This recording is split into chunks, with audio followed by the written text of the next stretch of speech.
Сәлем қыздар, қалайсыздар? Бүгін хит болып жатқан осындай хожелі деген манты жасаймыз. Қамырды илеп, тындырып қоямыз, сосын начинкамызды дайындаймыз. 3 түрлі ғып жасадым мен. Біреу асқабақпен, біреу жай ет, үшіншісі етпен картоп. 3 түрлі хожелі манты жасайтын боламын.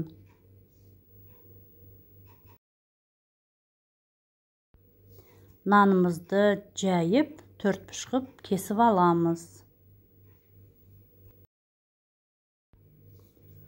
Осылай әдемі ғып түйіп аламыз. Нанымыз жұқа, содан етін аз ғана саламыз.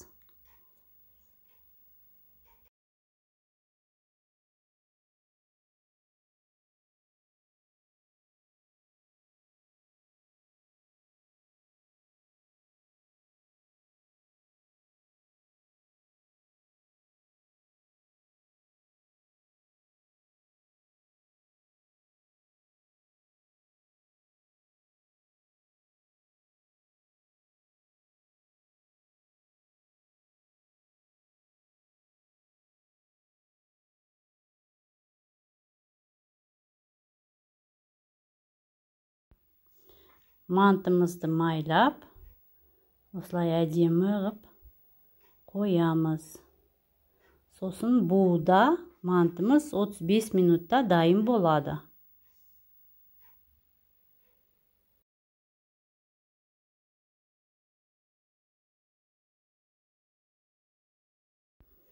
Хитовый хожелі деген мантымыз дайын болды. Подписаться етіп, маған лайк басуды ұмытпаңыздар. Көргендеріңізге көп-көп рахмет. Аман сау болыңыздар.